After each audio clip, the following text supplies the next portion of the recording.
great pleasure for me to be back again, and it's especially a pleasure for me to be doing this with my daughter.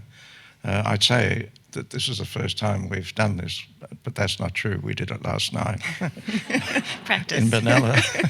But it's the first kind of time we've... well, that's not true. We do it over dinner quite a bit with a glass of wine, but... So we're billed as a philosopher talking to an activist, and each having to say what the other might have taught them.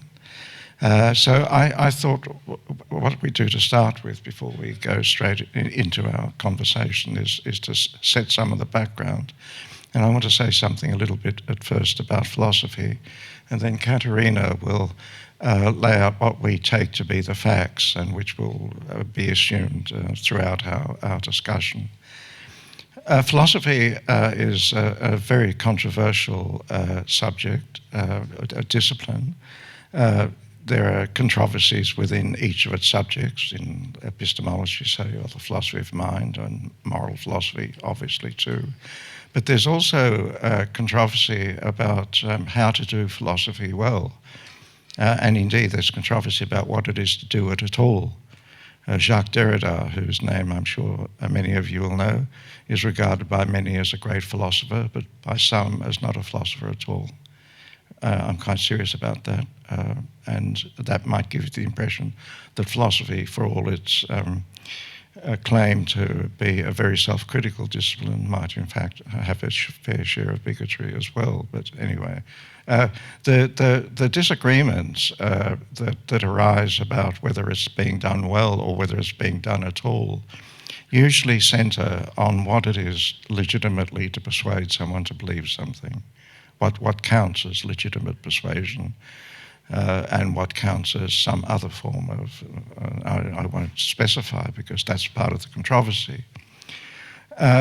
Moral philosophy, of course, is controversial, and there are controversies between moral philosophers about what morally to do, and there are very deep controversies about what morality is.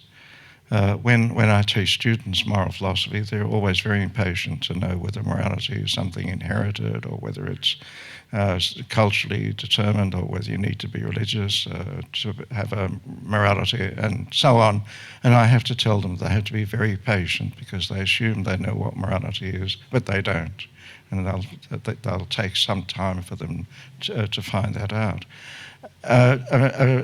The different opinions about what morality is are not only, as it were, philosophically deep, but have very serious repercussions. There's a view that has deeply influenced me, in part, if any of you have read Romulus, my father, because of the way I grew up with my father. And I think it's also through me, and perhaps also through my father, influenced Katerina and Socrates' idea that it's better to suffer evil than to do it, which is in the end an ethic of renunciation, because it means there are certain things that you just cannot do, even though everything in your heart wishes that you could. And there are people, they're called utilitarians or more generally consequentialists, who believe that this is a crazy idea, that morality is something that we can always creatively adapt to deal with the circumstances, and then can never be such a thing as moral tragedy.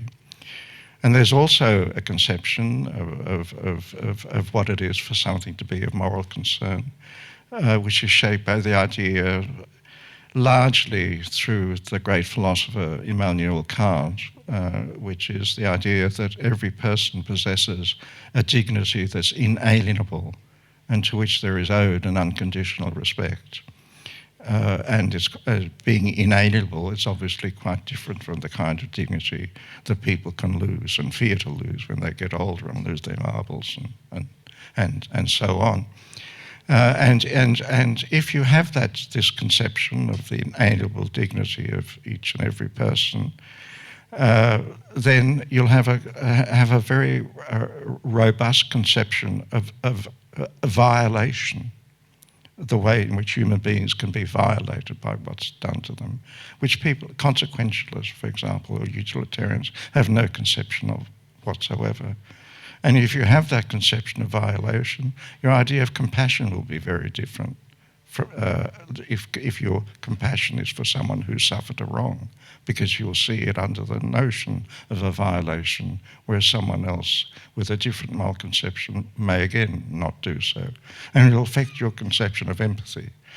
And so the reason I say that is because it's so common these days for people to believe that compassion and empathy are the basis of morality. In the case of the belief that every human being possesses inalienable dignity, compassion can't get you there. Your compassion itself will be transformed by that belief. So I thought I'd just put that up as a beginning because I think it has an obvious consequence, which is that people can agree that climate change is the most urgent and moral problem of our time, which I think is true. But according to their different conception of what morality is, they'll have very seriously different conceptions of what that comes to and what is morally permissible to do in order to avert disaster. So that's a kind of background. So I don't think, well, hang on, there's one other important thing. Some people think that these controversies are, as it were, accidental to philosophy, that one day they might all be resolved and see to be resolved by anybody who's intelligent enough and anybody who has a sufficiently good will. I don't think that. I think these kinds of controversies are intrinsic to the very nature of philosophy. And I don't think philosophers constitute experts in any way whatsoever, certainly not moral experts. So I don't expect moral expertise from me.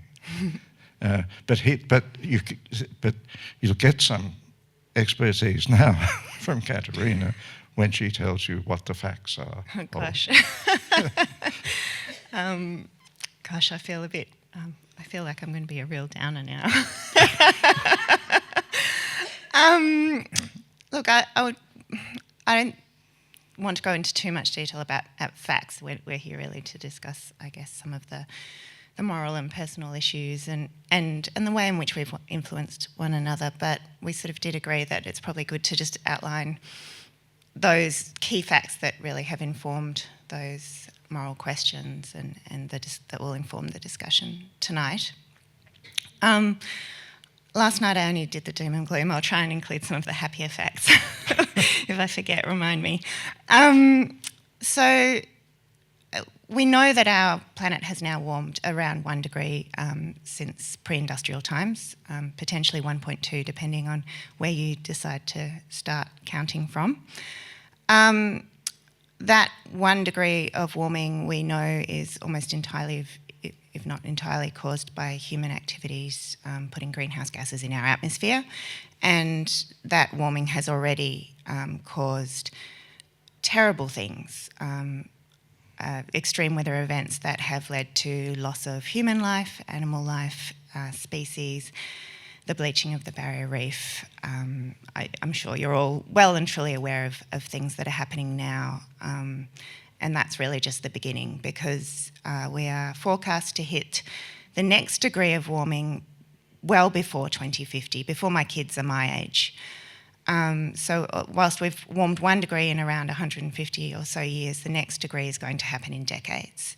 And that it's not just the warming itself, but the speed of warming, which is concerning. And that is on current greenhouse gas emissions. If we can bring them down quickly, then we won't hit that temperature. We are also on current greenhouse gas emissions, if we keep going the way we are, looking at reaching probably around 4 to 6 degrees by the end of this century. There are some scientists who say it could be less than that, but most say that or even more than that. To put it in perspective, it is 5 degrees between now and the last ice age. So to warm 5 degrees in a century is potentially unheard of and incredibly dramatic. I don't want to do too much crystal ball gazing. Scientists are always wary of that. It is likely with 2 degrees that all tropical coral reefs would be gone, and that the ice melting that would already be triggered and put in place would mean that all low-lying Pacific islands, countries like Bangladesh, Bay of Bengal, many low-lying coastal cities would be inundated and become uninhabitable. Going to 4 or 5 degrees is truly terrifying. And I think the thing that concerns so many of us is that these forecasts don't include, they include some, but not all feedback loops. So in our natural world, we have feedback loops that can be triggered by warming. For example, ice caps are white, they reflect sunlight and heat. As they melt, that means that there's less light and heat reflected, and so warming can increase. And as that warming increases, more ice can melt, making more warming, melting more ice. So you can start to trigger natural feedback loops that mean that even if we stop putting greenhouse gases in our atmosphere and stop warming, those feedback loops can increase warming further. And scientists are quite unclear about how all of these might play out and interact with one another. And so that means that potentially what we think could amount to 1.5 or 2 degrees of warming could mean 3 or 4 degrees of warming. So that's particularly why scientists are so concerned about trying to keep our warming below, if you've heard the figures, 2 degrees, 1.5 degrees. At Climate for Change, our position is that we need to do absolutely everything we can to avoid 2 degrees, certainly, but actually put ourselves in the best position to try and return temperatures back below what they are today, if that's possible, because as we can see from the terrible things that are already happening, the world is already too hot. So I think that's the downside of it. In terms of what that would mean, it means getting to zero emissions as quickly as we absolutely can, not sort of just letting market forces do whatever and maybe get there eventually. We need to do everything we possibly can to get to zero emissions, but also look at ways of drawing carbon out of our atmosphere at the same time, and then ultimately continue to do that to see if we can get our temperatures back down below what they are today. I don't think anyone knows if that is possible, but there's enough reason to believe that it could be if we start now and if we put every effort into doing that. So those are sort of the basis of I guess, that what motivates me day to day and what will inform today's discussion. Well, on the motivation, I thought I'd ask you to tell the audience about that motivation, because it's an often discussed fact that many people believe not only that in climate change then it's caused by human activity, but also are aware of how potentially serious it is if we don't act in time, and yet people don't. So there's a kind of a mismatch, it looks, between what people know and what people, at least in their heads, know they have good reason to fear, even in their lifetimes, and certainly for their children and grandchildren. And yet would seem, if you just look at their behaviour, to be relatively insouciant about all this. But you very clearly haven't been. You've been very passionately and intensely committed. So can you tell us a little bit about why and what I think I wonder about this a lot. No, I do. Part of me wonders why, if people know what I know, they aren't doing absolutely everything they possibly can, because I personally feel that I have to. But then I also know that perhaps I think there are lots of reasons. Even though I do everything I possibly can, I still feel like I don't do enough. I think all of us feel inadequate in the face of such an overwhelming problem, and perhaps I think the things that allow me to step beyond that overwhelm, partly I guess I can vividly imagine the potential consequences, and I can vividly imagine an alternative, and I think those things are really important to enable someone to act. For me, going to this discussion, I think my primary motivation came when I realised I went through about 6 months of real despair, where I was really dysfunctional. I couldn't do anything. I would walk down the streets just crying. I've told people before that I remember one night actually waking in my sleep with wet cheeks because I'd been crying in my sleep. about this issue. And for a long time, I was completely unsure if I could. I didn't know how to live. It wasn't even a question of not knowing what to do. I didn't know how to live. I didn't know how to be a mother to my child at the time. Now I've got 2 children, but I only had 1 at that time. You had a bit of a meltdown choosing tomatoes or something. Yeah, I'll get to that one later on, but that was later on. But the thing that got me out of that despair and despondency and in dysfunction was a really simple question, which was, have I given up hope? Is it completely hopeless? And it took no time at all, a fraction of a second to answer that question, and the answer was no. I don't think I've felt really despondent. I've felt like things are really, really hard. They're dire, but they're not hopeless. There are still many, many reasons to hope. And as soon as I realised that question, then actually things seemed a lot simpler. And I just felt this really compelling need to do all I possibly can to fix that. I felt that for me, hope wasn't just, it's not like optimism where you sort of think, well, things could be okay, half glass full, half glass empty.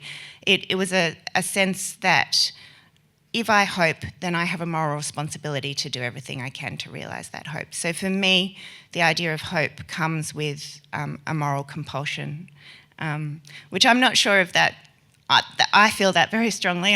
I'd wonder what you think about that. But I think part of that compulsion has come from your teaching, from such a young age being taught that, the thing that matters most in the world is to live a good life. And I think, that combined with the sense of hope has been what's driven me. And I think I'd be curious to know what you think about that and what you think, that teaching to live a good life can mean in the face of climate change. Well, I hope it's true. I hope it's true that the sense that I have and that I think I got from my father. In the case of my father, I say of him and his dear friend Hora that I've never known anybody who lived as passionately as these 2 men, the belief that nothing matters more in life than to live it decently, where nothing really means nothing. But to be such people, and in fact I attribute to my father in that same book the Socratic belief that it's better to suffer evil than to do it. And people who believe that often have a slightly unnerving and to some people distasteful moral intensity. In fact, I sometimes, especially in an age like ours where I think people admire almost nothing so much as a cool urbanity that condescends to intensity. It's not just that you're morally driven.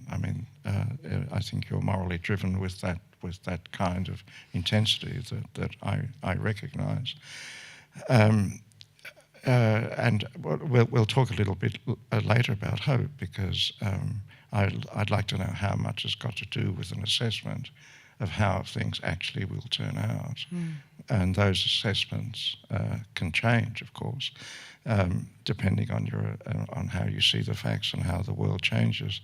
But you might just tell the story very briefly about the time that I arranged for you to meet somebody from ANU who was a climate scientist, and I dropped you off and looked after my grandson Misha, and you came back very disheartened. Do you remember what he? I wasn't prepared for that question. I do remember that, and that person had given up hope, and that shook me. And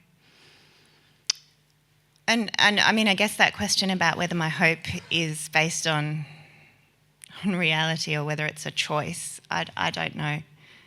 I don't know what would happen if I felt at some stage that I couldn't continue to hope. But I think I think so far as it's a choice, when you work in climate change and when you spend a lot of your life talking to people about climate change, you meet people who do understand how serious it is and do care deeply, and yet have a despondency, a sort of, that every time you talk to them about something, they come back with, yes, but this is hard, and yes, but this, and yes, but that. And I certainly know that I get frustrated with that response. In fact, sometimes I think that response makes me more angry than a denier. And it's not that I don't agree, yes, but there are a million yes buts. But at some point we have to choose, are we going to focus on those yes buts, or are we going to focus on the little things that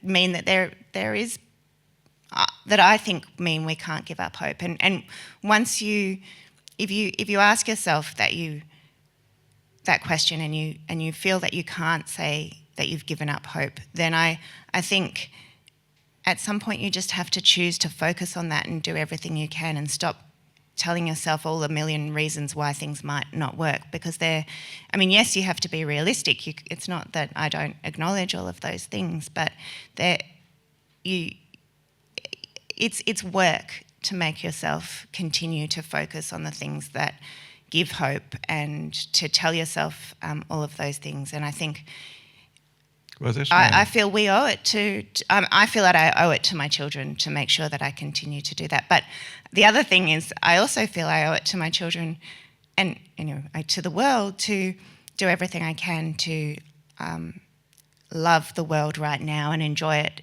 in every moment. And that's hard. It's hard when you want to work every moment to try and fix the problem, and you can't do that all the time. And then to try and let go of all of that and just be present with the people that you love and present in the world. And I don't know that I do that very well at the moment. And I think that's another thing that working in this space makes very difficult for people.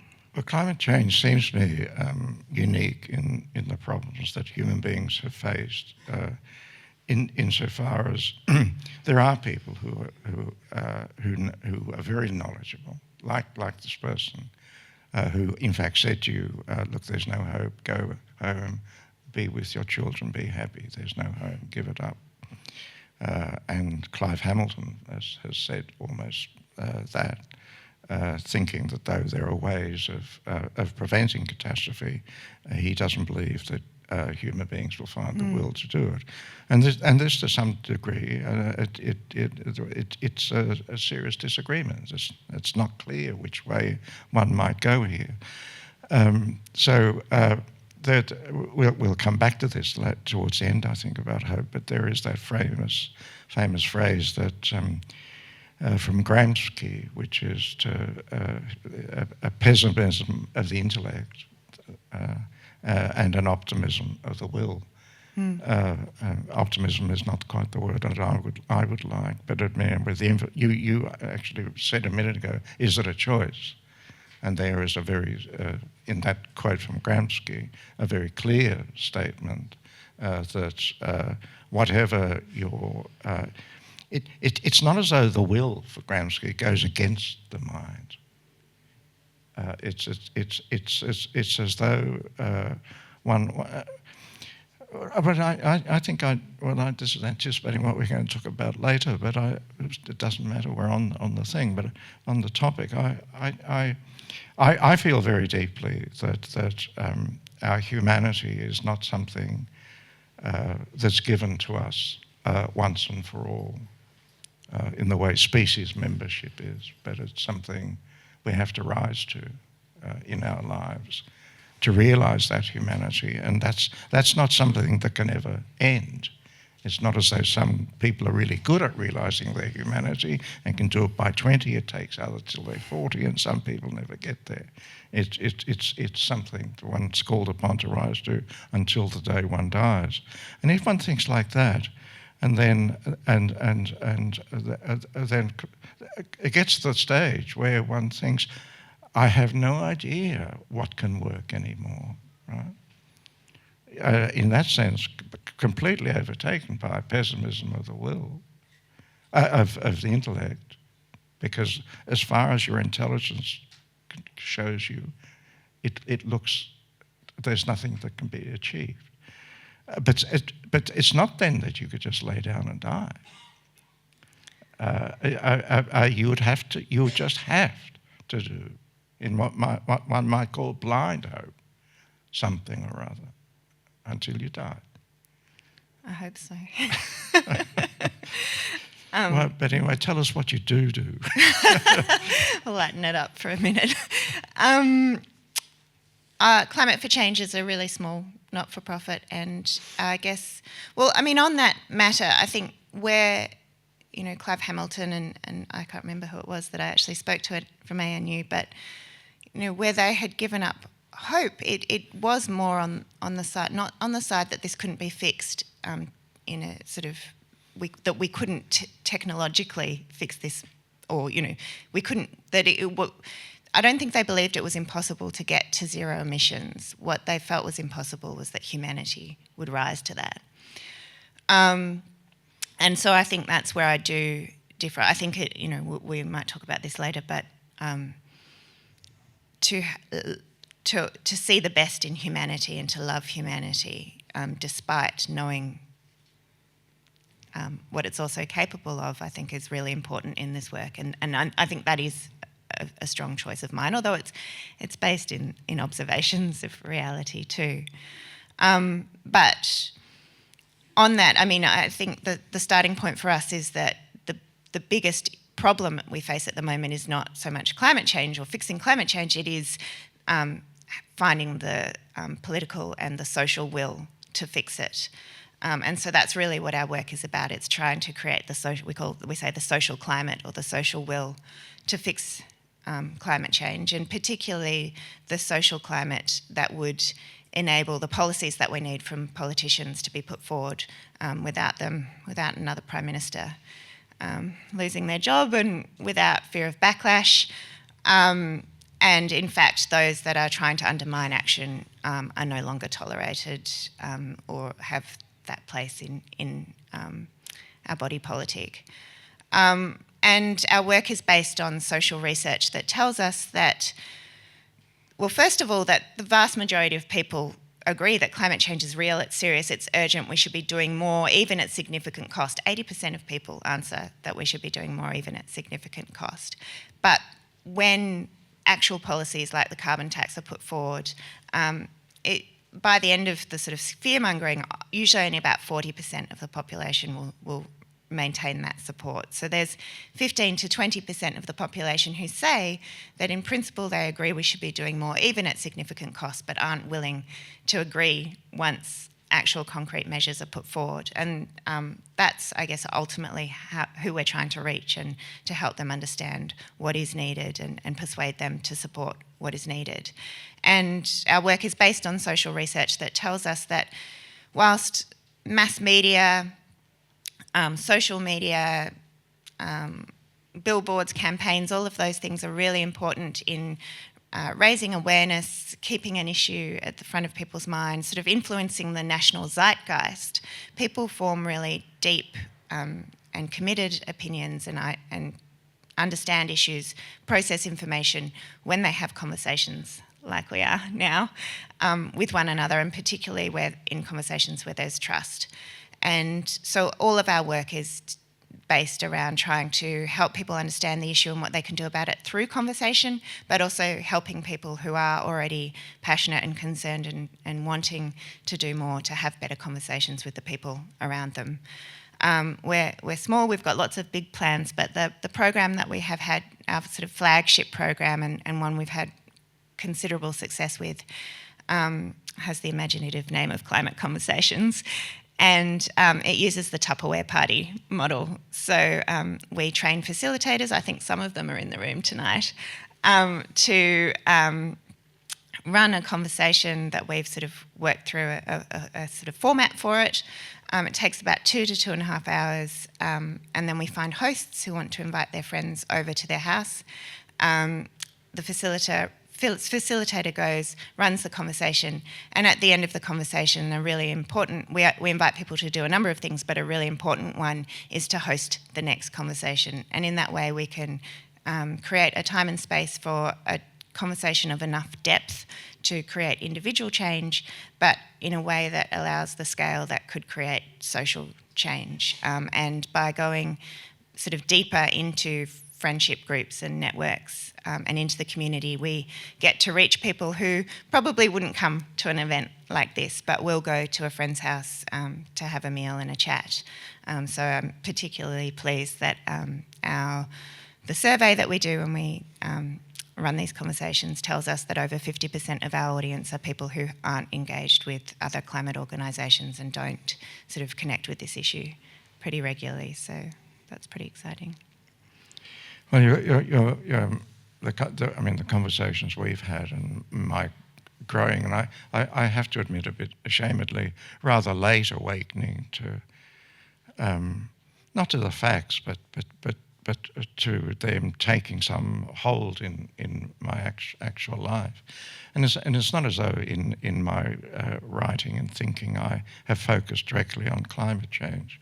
But I did, for an example of Katerina's influence, is that in 2015 it was, I was invited to the Melbourne Writers' Festival to do something, and I asked the then director if I could have a standalone lecture, because and I'd never ever asked for this, ever, because there's something I wanted to say that I felt morally was very urgent about. And I had written some years before a book whose title is A Common Humanity, Thinking About Love, Truth and Justice. And the lecture I gave was called, and I've given this lecture in Europe, and a variant of the lecture, I should say, in Europe and in the UK and in the US. That's the degree of urgency I felt about it. Was called The Frailty of the Idea of a Common Humanity. A fear that partly because, and I think it's a fear that younger people do have, that partly because of the shameful gap between the rich and the poor nations, and the resentments and rage that produces, and because of the conflicts that produces, conflicts compounded massively, or will be compounded massively, by climate change, to such a degree that I don't think it's unrealistic to say that people will be uprooted, are likely to be uprooted in ways never seen before, and the evils that will flow from that. I mean, natural evils and terrible disasters, but also the terrible things that human beings will do to one another in their efforts to restrain the degree of this as it might affect them. And my question then really was, what could make people in such circumstances believe that they could be at home in the world?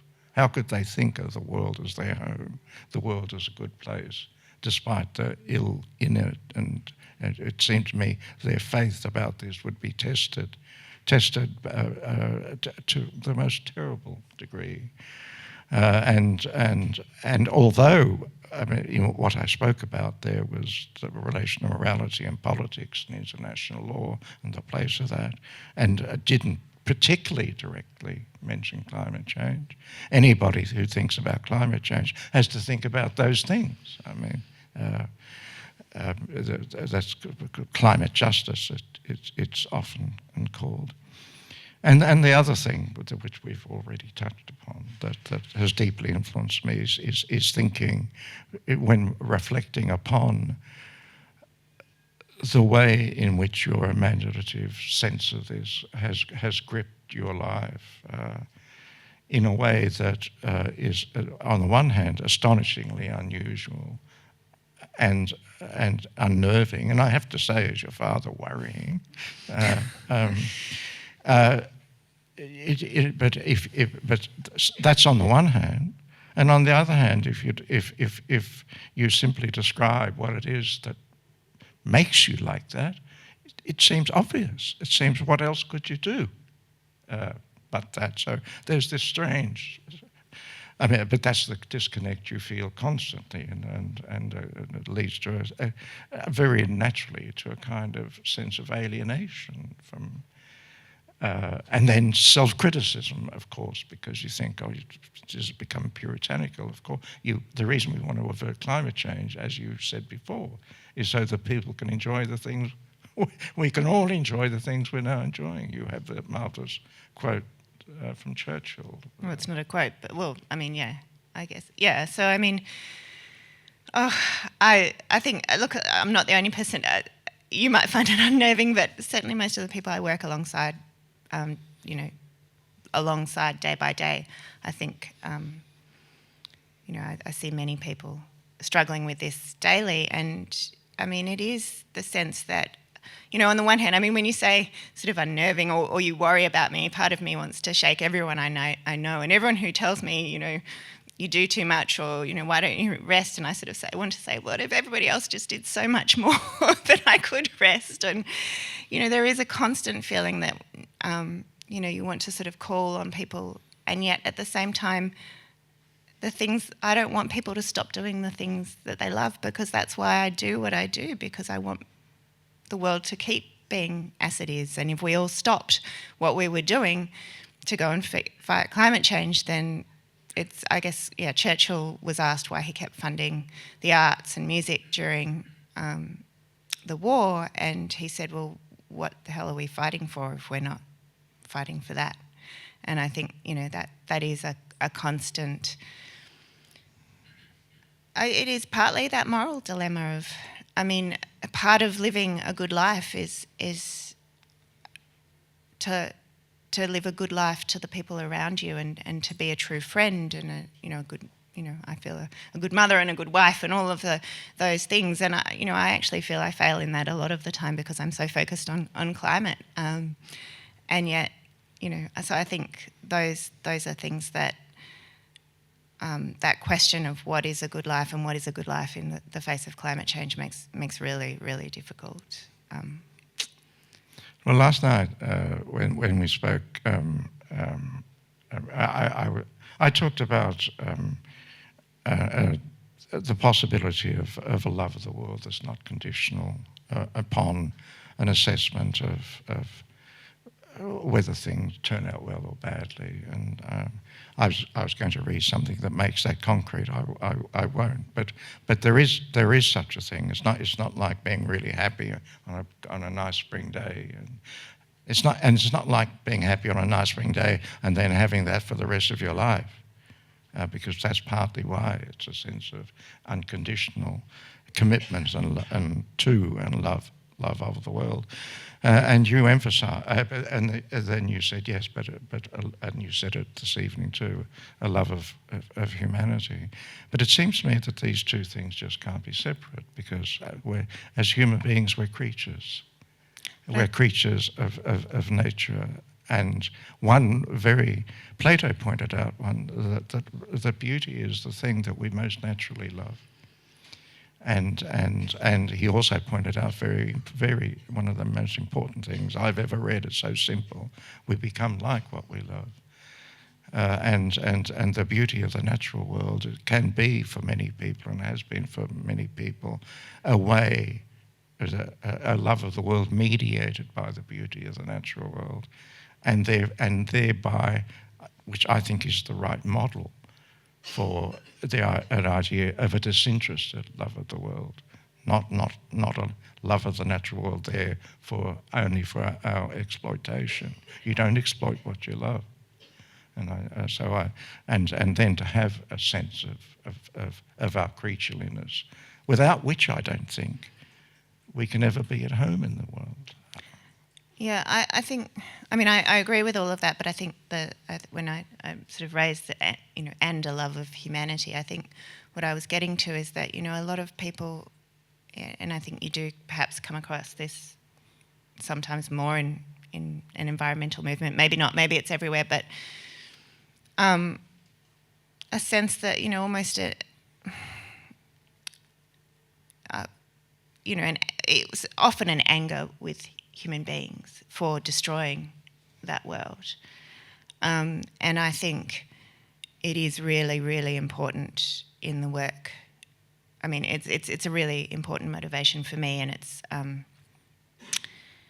I think really important in the work that in climate work to hold on to all the things that make humanity wonderful as well, and to acknowledge that human beings are capable of absolutely vile things. I mean, before I did this work, I worked on human rights cases in Guatemala where just absolutely sickeningly disgusting human rights abuses took place. And I sort of remember reading through those witness statements and just being sick to the stomach, could not believe that human beings could do that to one another.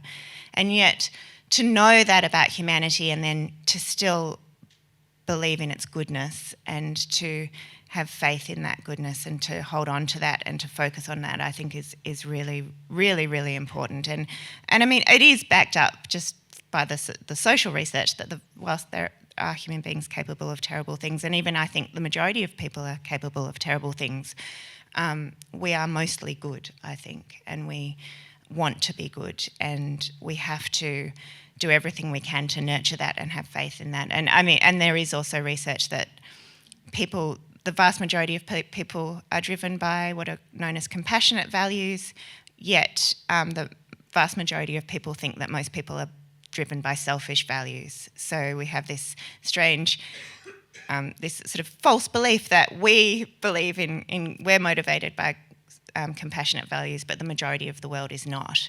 And what that's called the perception gap. And what that perception gap does to people is stop them from fighting for the things that they believe in. It stops them from standing up.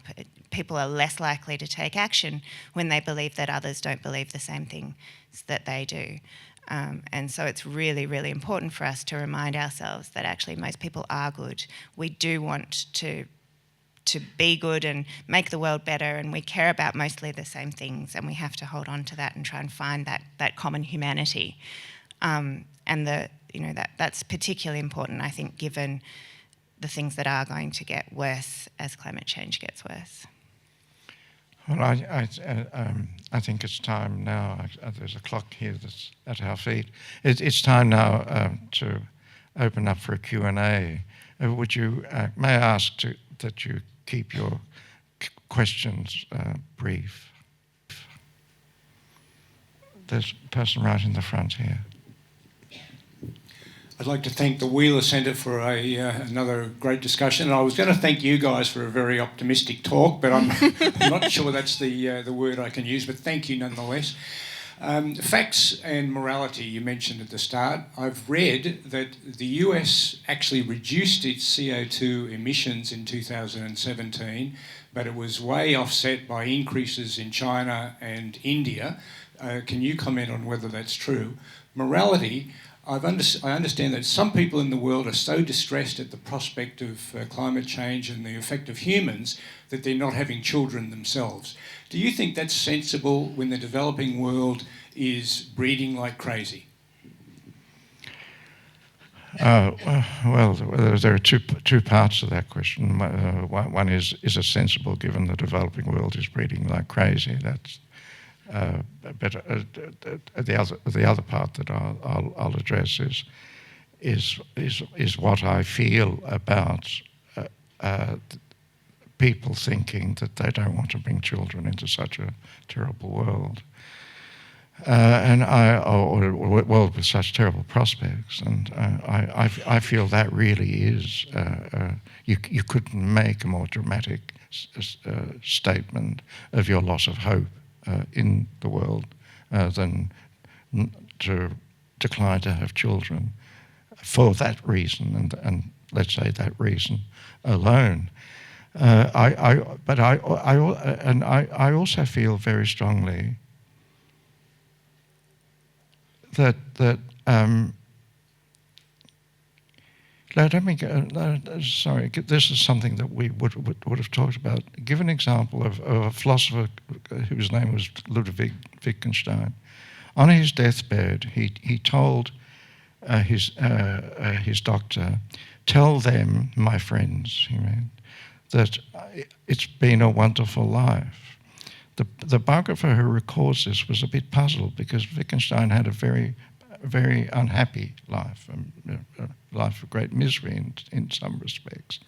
But the important thing about this remark of Wittgenstein, it wasn't an assessment. Anybody who understood it shouldn't have said, "Oh, well, you think it was wonderful? Perhaps it was just good," or perhaps it was, as though there was a continuum on which you could ask him to reassess this judgment. Maybe it was the opiates that were making him, right?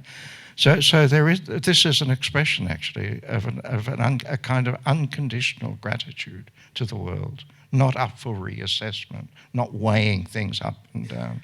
And I think you can never predict the circumstances in which a person can have such an expression of gratitude to the world. People have had it in Auschwitz. So I don't think one should ever think of a child who might come into the world as being incapable of taking such an attitude to the world, of a kind of unconditional gratitude for the gift of their life.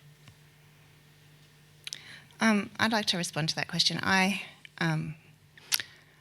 sensed in that a bit of a moral superiority to sort of China and India, and well, I mean, I don't know on the emissions whether that's true or not. I haven't kept track of those latest emissions, but.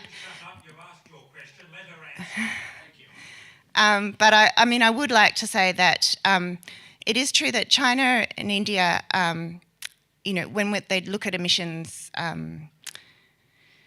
commitments, have committed to decreasing emissions later on. But so increasing by less was their commitment rather than decreasing. But when you look historically at the emissions from countries like Australia and the US, we have emitted far more over time than they, which is why those were agreed to. And in fact, China and India have gone much further than they committed to in the Paris Agreement compared to countries like US. And I mean, China is leading the way in terms of renewables installations. They install, I can't remember, it's 1 or 2 wind turbines an hour. I did just look up that fact, and more solar than any other country in the world. So, it is complicated, but I think that they are certainly doing a lot towards fixing climate change, and no country in the world is doing enough. But Australia has been ranked the worst developed country in the world, so I think we need to focus on that. I'll leave it there.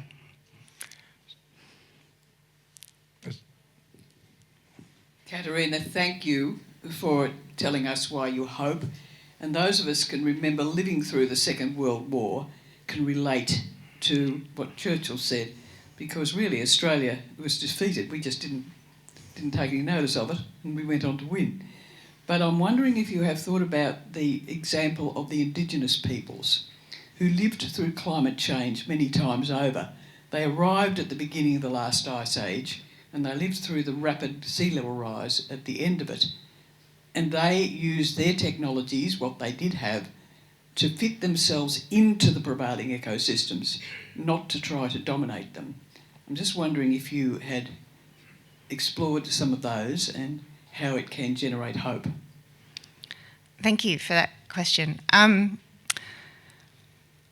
I certainly feel, I think one of the things that has been an unexpected surprise for me in being part of the climate movement is the fortune to be exposed to more Aboriginal people and the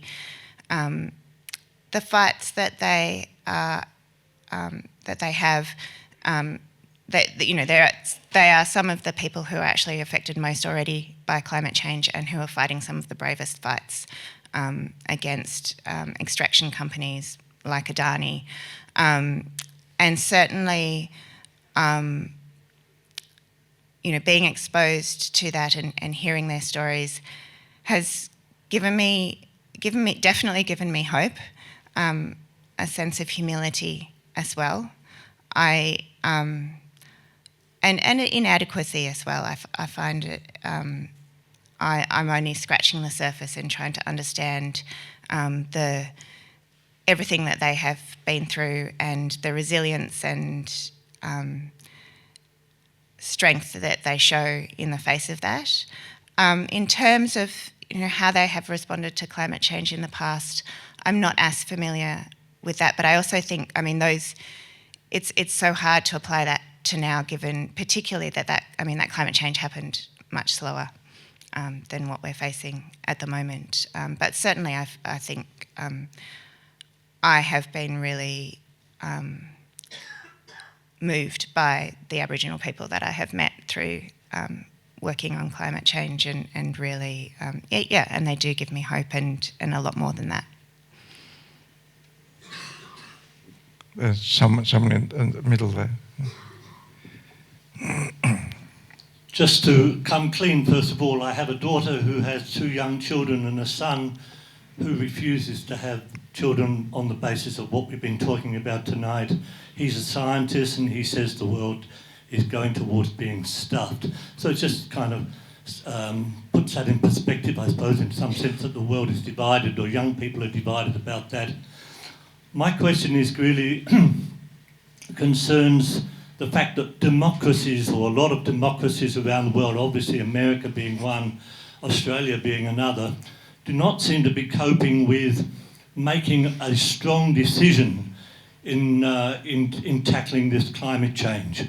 Whereas we've heard just now, China is making these decisions in the way it does, and they are radical.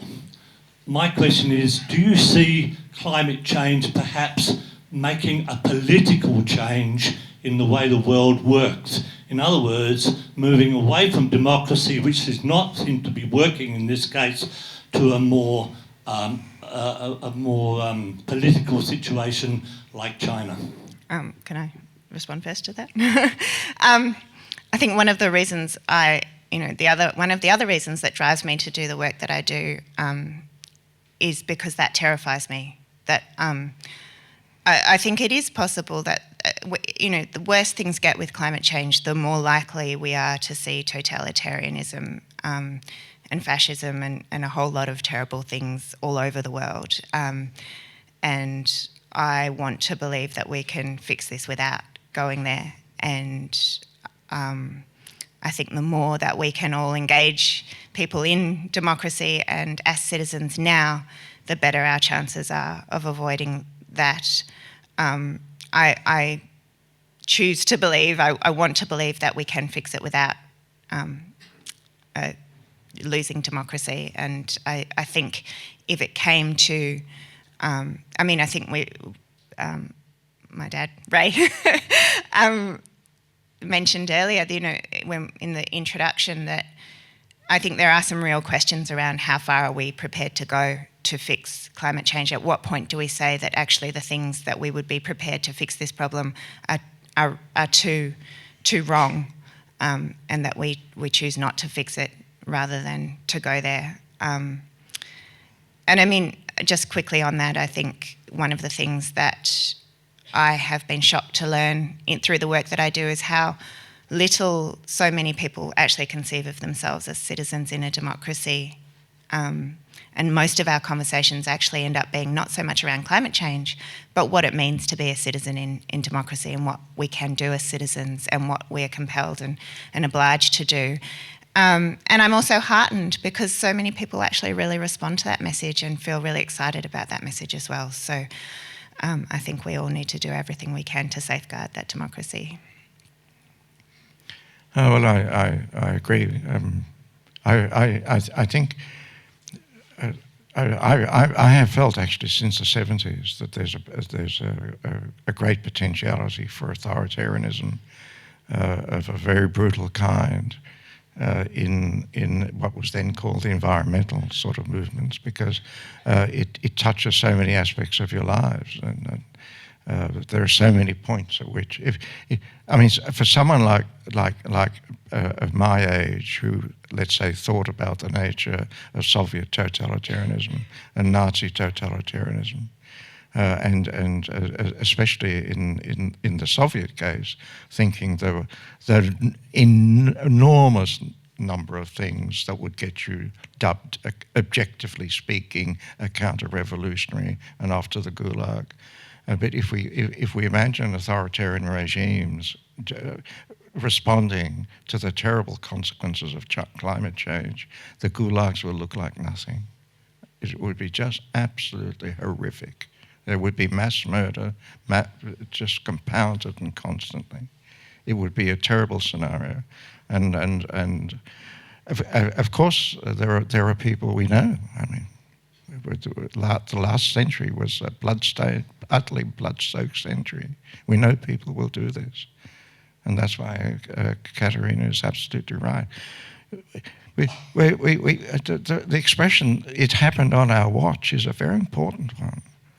It often means at the time we didn't know what we could do, but nonetheless it's a fact. It happened on our watch, and we must take responsibility. The radical decline in democratic instincts and practices, the increasing authoritarianism in governments like our own,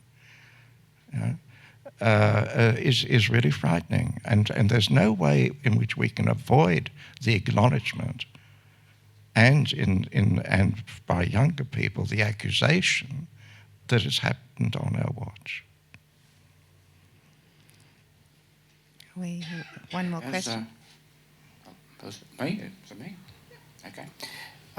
Steven Pinker, in his latest book, pointed out that it's an inconvenient truth for the Green movement that nuclear energy or nuclear power is the most effective technology we have at the moment for deep decarbonisation of the economy. Have you got any comments on that? Everything I've read just doesn't say that, particularly not in Australia. And I mean, even if you sort of looked at it just on a technical level, the social resistance that happens every time someone tries to put a nuclear power plant up actually just means they take so much longer to build. In most instances, as far as I'm aware, they're much more expensive. I just everything I've read on that it says differently. That's just not true. I don't know.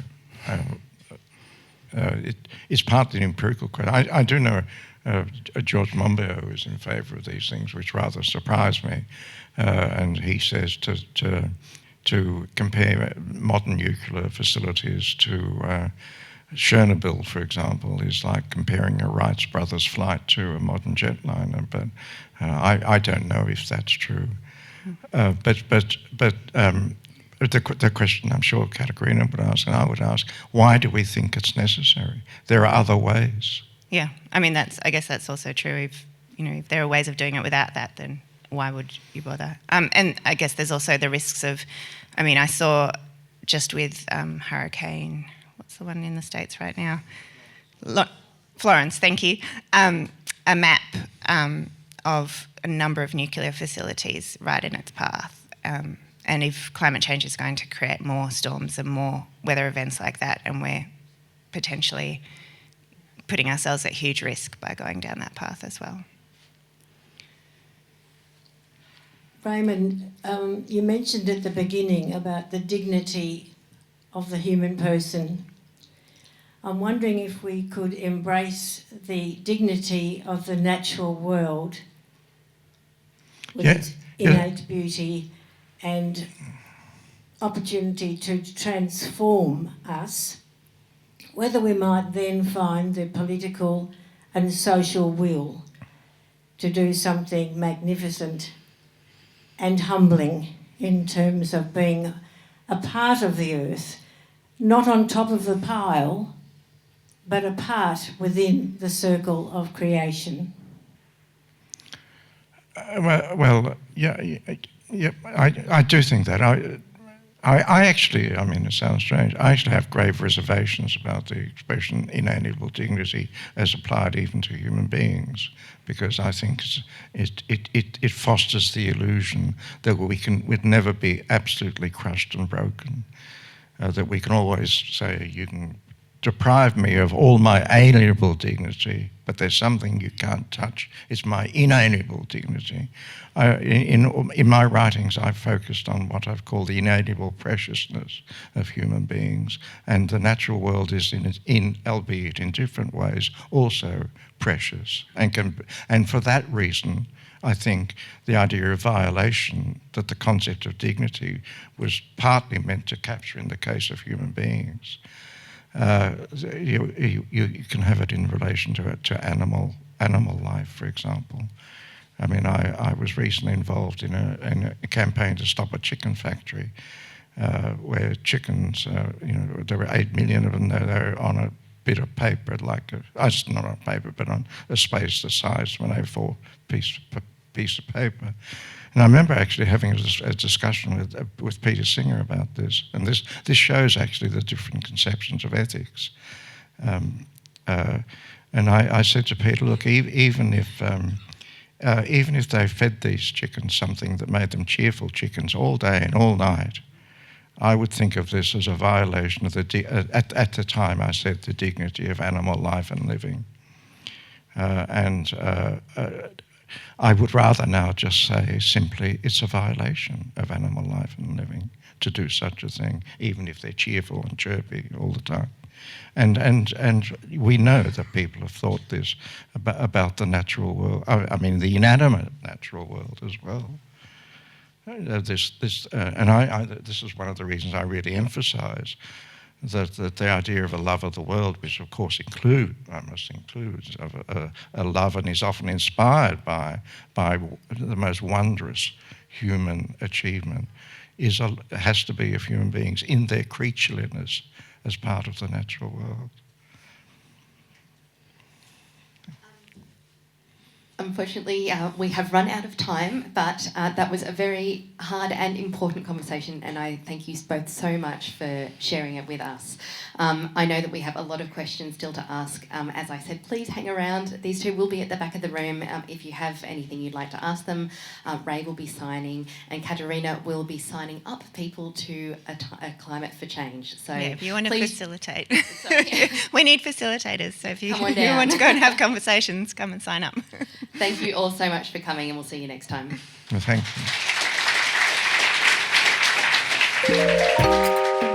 you. Visit wheelercentre.com for the best in books, writing and ideas from Melbourne, Australia and the world.